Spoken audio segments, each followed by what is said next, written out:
Et bonjour, bonsoir, bienvenue dans cette nouvelle vidéo où du coup je vais essayer de vous présenter un véhicule assez unique comme vous le pouvez le voir là, le Hotchkiss EBR. Alors, pour commencer avec ce véhicule, on va faire quelque chose un peu plus d'unique cette fois. Je vais vous parler pourquoi ce véhicule. Alors, du coup je l'avais choisi en tout premier, en fait c'est pas la toute première fois que je le refais. Vous verrez, je mettrai des photos en montage. J'avais déjà reproduit ce char au passé dans Sprocket, mais sur une version ultérieure du jeu qui n'est du coup plus à jour par rapport à celle-là. Voilà.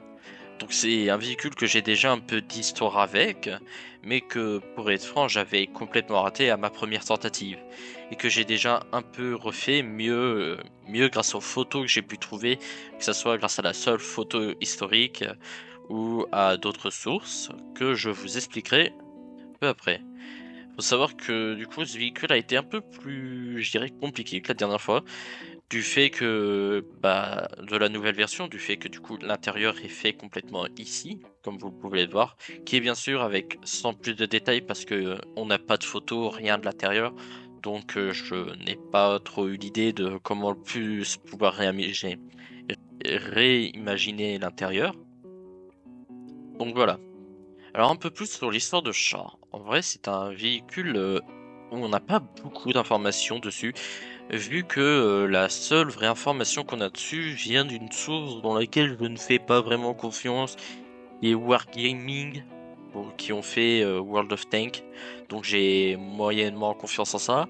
Mais dans l'histoire qu'ils nous donnent, c'est que le Hotchkiss Bear, comme on le voit ici, était en fait les tout premiers à répondre au contrat pour faire un véhicule à roues léger français, mais que ce contrat fut plus tard en fait donné à Panhard avec leur variant du EBR.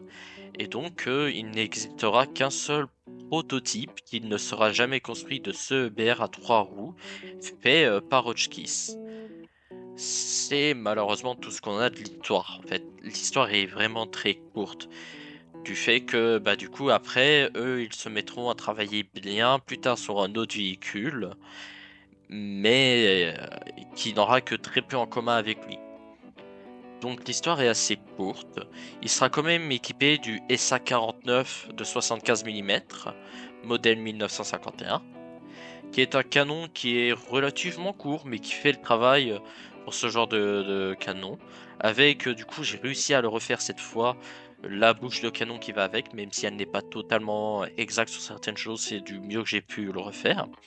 Bien sûr, comme sur tous les chars, tout est ouvrable avec la fameuse AC, comme vous le verrez ici, j'essaierai de vous le montrer avec les photos que j'ai justement de la personne qui a fait le modèle pour World of Tanks, de la porte qui est ici, qui est assez unique je trouve.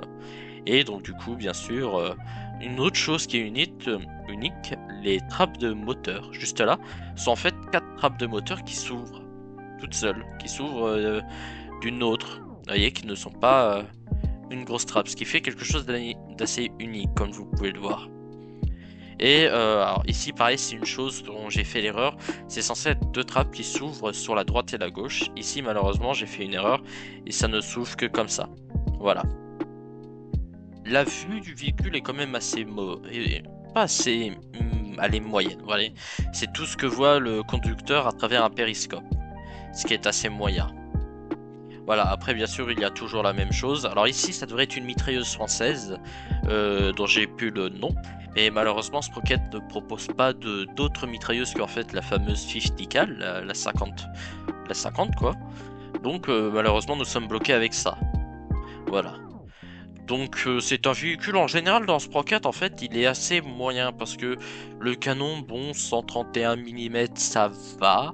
Mais le problème, c'est que c'est un véhicule des années 50 et il n'est pas armé de hit. Il n'a qu'une APHE, enfin une APHE BC, si je ne me trompe pas. Oui, c'est ça, qui est assez moyenne.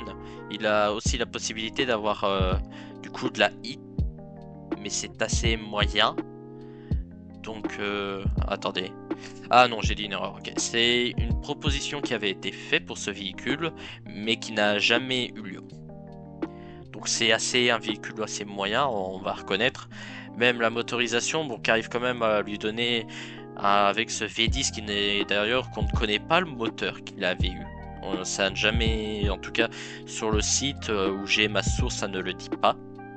Si vous pouvez me dire dans les commentaires si vous avez d'autres sources qui me permettraient de faire une vidéo de correction de ce véhicule, je le prendrai grandement. J'apprécierais beaucoup de pouvoir faire ça, de pouvoir corriger le véhicule et de faire une autre vidéo sur ça pour le corriger.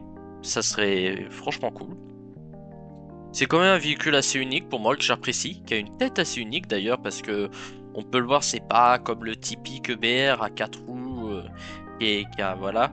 Là c'est vraiment quelque chose, je pense que si l'armée française avait utilisé n'aurait pas eu succès, je pense.